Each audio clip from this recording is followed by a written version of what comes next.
on to Arvind Kejriwal and India Against Corruption. Now he's named a lot of key businesses who've apparently stashed away funds in Swiss bank accounts. He's named quite a few of them today.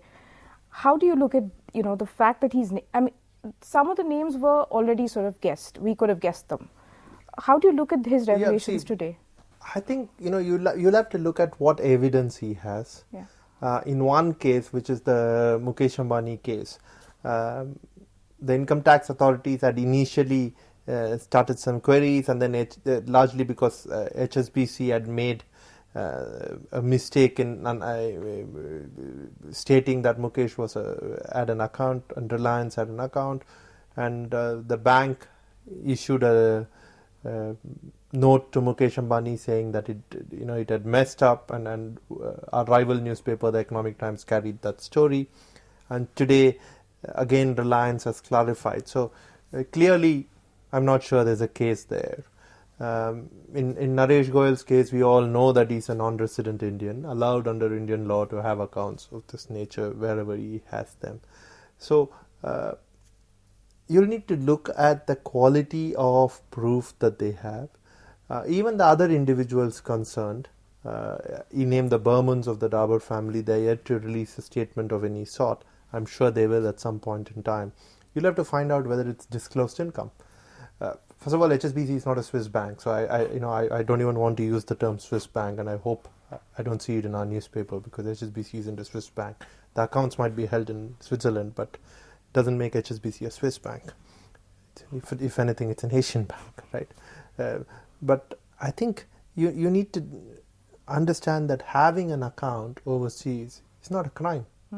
And I think in the lexicon of popular rhetoric, it probably is. Right? You can say black money, overseas accounts, and the populace is convinced. The populace is convinced. Yeah. The masses are convinced. But you'll have to look at the quality of proof. What proof do you have? You'll have to follow through and join the dots. Is this money that has been accounted for? Is this money that has been disclosed? Is this money that has not been disclosed? And I don't see any of that in the press conference that happened today. Some of the previous press conferences, they've been adequately well prepared and they've done this.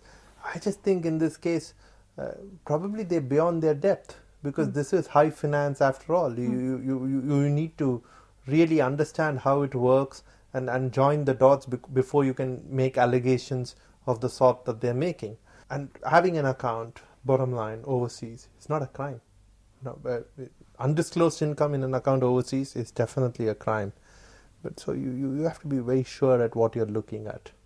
I think of all the exposes that they've made, and I think they've made 3 before this, and this is the 4th, this is probably the weakest of the lot in terms of the quality of evidence.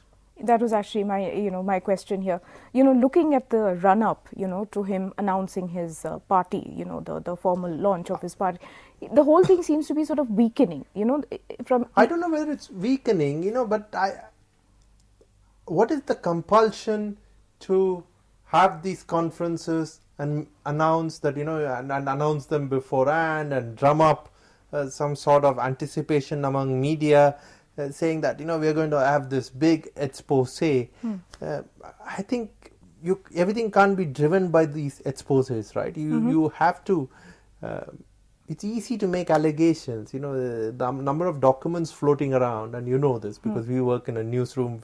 And if you work in a newsroom, you get a lot of these documents. You'll have to look at them. You'll have to see whether there's any evidence of wrongdoing. You'll have to see what has been disclosed, what has not been disclosed. And you should obviously give the other side, ask them questions and get a response from them. I don't know what's been done and what's not been done in this case. Because much of the documents that have been given out, especially in today's case, deal with 3 other individuals who had accounts and whose houses were raided by the premises were raided by the income tax officials or the enforcement officials. I'm not clear about that. And it's not about the other names that he mentioned. Yeah. So I just think it's they could have probably avoided this. I'm not saying they shouldn't have done it. I'm sure. Listen, first of all, yes, undisclosed income is a huge issue in this country. We all pay taxes, and my only source of income is the salary that this company pays me. So, and I know the number of people who pay taxes, and you look at people around you, and you look at the kind of consumption that's happening of luxury cars and houses and all that, you know that a lot of people are clearly underreporting their income, and there is a lot of undisclosed money. What I personally also believe is that in the last 15 years, a lot of this money has come back into India, into the Indian stock markets through the FII route, right? Which is a fairly popular theory among a lot of people. It's a theory that I subscribe to, and because you look at the nature of some of these foreign institutional investors and the sub accounts they have, and many of these sub accounts are registered in Mauritius and things, other tax havens. So you clearly know that some of this money is probably this undisclosed money that's coming back. There is probably more money of this sort outside.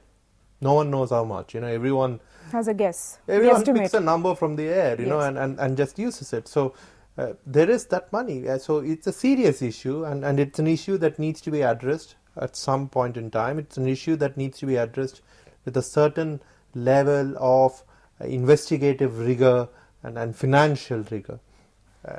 I don't think it's going to be addressed by sensationalizing the whole thing and just taking the names of a few individuals. It's not going to help. Azim Premji, just a few days ago said that, the media was as much to blame in this case simply because it was just lapping up whatever Mr. Kejriwal has put out. It has not gone behind the facts and figures that he's presented and actually investigated anything. Would you subscribe to this argument? Would you think it's correct? It's a correct assessment? The role of the media in this whole Kejriwal coverage? See, it's an interesting question, and just like there are companies and there are companies, there's media and there's media, right? I don't think you can tar everyone with the same brush. I think when most people speak about media, their primary reference is to electronic media. Yeah. And my views on electronic media are fairly well known. But I still feel that in many ways, they've actually done a service to democracy and the breaking of information barriers by just putting the information out there, right? And in real time, which sort of makes people aware. So I'm very hesitant to blame the media. What I would like to see is some form of discretion by the media in understanding what is happening and then going out and reporting it. And sometimes that doesn't happen because I think, especially for television channels, the only interest seems to be primacy, to get there first and to do it first and to make the most noise. So yes, they need to, exercise a bit of that editorial discretion. And in this thing, for instance, you should ask all the tough questions that need to be asked. But I still wouldn't go to the extent of maligning them and saying media is part of the problem. I think what a lot of companies and what the government doesn't seem to realize is the information dynamic in this country has changed. And right now, the person who's playing this information dynamic the best is Kejriwal. I don't think anyone else knows how to play Whether we like it or not, he is playing. Yeah, he's playing it very well. Yeah. Goods and services tax. Yesterday, the finance minister had a meeting with the state finance ministers, and it seems that they are arriving at some sort of a consensus. Most of the difficult issues seem to be ironed out. What is your take? Simply because this is one of the most ambitious tax reform initiatives India's done. I've got my fingers crossed. Right? I have no idea. It'll be a huge thing if it happens, right? But the stakes are high, and everyone. I think if you look at the kind of political environment that exists in this country, I'm not so sure that rival parties can work together in this environment. It's too antagonistic an environment. I don't think constructive policy making can happen in this kind of environment. And unfortunately, GST is that kind of constructive. It needs that kind of constructive policy making for the simple reason that it needs the states to make a big sacrifice. It needs the states to give up the rights they have to tax, which is provided to them under the Constitution of India. It's a big thing. How are you going to get rival states to agree to do this? So every time I read a report and every time I hear news of a little progress being made, I'm very happy, because I think it's time we had a unified market, right? You can't have these multiple regimens. It will make doing business in India very easy for a lot of people. Not the liquor guys, of course, but it will make it easy for a lot of other people. But I'll believe it when you really see it happen. Hopefully, it will happen. So it's watch this space rather than. Yeah, it is watch this space, but I think it will be. It's revolutionary. Everyone knows what it will do. I think the impact will be significant. I think it's a hugely reformist move. But will it happen? I hope it does. So fingers crossed on that. Yeah. Sukumar, thank you very much.